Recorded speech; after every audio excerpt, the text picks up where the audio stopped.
சீரியல்களின் full எபிசோடுகளை Sun டிவியில் ஒளிபரப்பான உடனே எக்ஸ்க்ளூசிவாக சன் நெக்ஸ்டில் மட்டும் ஃப்ரீயா பாருங்கள். என் அண்ணனுக்கு நான் எதுவும் செய்யாட்டியும் அது எனக்கு எல்லாமே செஞ்சுக்கிட்டு இருந்தது. அதுக்கு ஒரு வாழ்க்கை அமையணும், பொண்ணி கூட சந்தோஷமா வாழ்ந்து குழந்தை குட்டிங்களை பெத்துக்கிட்டு நிம்மதியான ஒரு வாழ்க்கை வாழணும் நான் எவ்வளவோ ஆசைப்பட்ட கனவு கண்ட.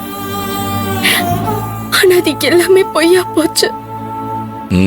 இல்ல, எல்லாத்துக்கும் காரணம் அண்ணன் வாழ்க்கையில பொண்ணி வந்ததுதான். அவ மட்டும் அண்ணனுக்கு பொண்டாட்டியா வரலன்னா மச்சான் வாழ்க்கை ரொம்ப சந்தோஷமா இருந்திருக்கும்.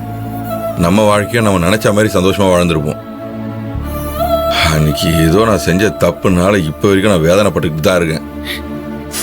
ஏன்டா அன்னைக்கு இந்த மாதிரிலாம் பண்ணுமேன்னு இப்ப வரைக்கும் என் மனசு அப்படியே உறுத்திக்கிட்டு இருக்கு. பொண்ணி என்னைக்காவது ஒரு நாள் திருந்துவா, மச்சானுக்கு நல்ல பொண்டாட்டியா இருந்து அவ குடும்பத்தை நடத்துவான்னு நினைச்சேன். ஆனா அவ இந்த ஜென்மத்துல திருந்தவும் மாட்டா, யாரையும் நிம்மதியா வாழ விட மாட்டா. அது மட்டும் எனக்கு நல்லா தெரிஞ்சு போச்சு. ஆமா மாமா, அத்தையும் மாமாவையும் பொண்ணு எந்த அளவுக்கு மனசு காயப்படுத்திருந்தா ராத்திரி நேரன்னு கூட பார்க்காம வீட்டை விட்டு கிளம்பி போறதுக்கு முடிவு பண்ணிருப்பாங்க.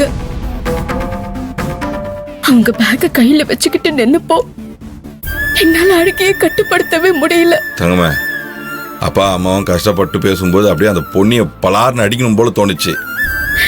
அப்புறம் மச்சானோட வாழ்க்கையை நினைச்சு பார்த்ததுக்கு அப்புறம் அமைதியா இருந்துட்டேன். இல்ல, பொண்ணி ஒரு விஷயத்துல தெளிவா இருக்கா. நான் இந்த வீட்டுல மட்டும் இல்ல, உலகத்தை விட்டே போனாதான் என் அண்ணன் கூட குடும்பம் நடத்தி வாரிசு பெத்துக்கணுங்கிறதுல உறுதியா இருக்கா. அப்படியா சொன்னாவ?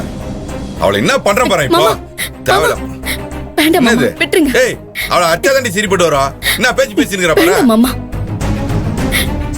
அவளோட சந்தோஷம் நிம்மதி நினைச்ச வாழ்க்கையெல்லாம் அவளுக்கு கிடைக்காம போனதுக்கு நான் தான் காரணம்னு எதுக்கு எடுத்தாலும் அவ என்னதான் கை நீட்டி குற்றம் சொல்லிக்கிட்டு இருக்கான். என் அண்ணன் அவளோட வாழாம இருக்கிறதுக்கு காரணம் என் அண்ணன் என் மேல வச்சிருக்கிற பாசமும்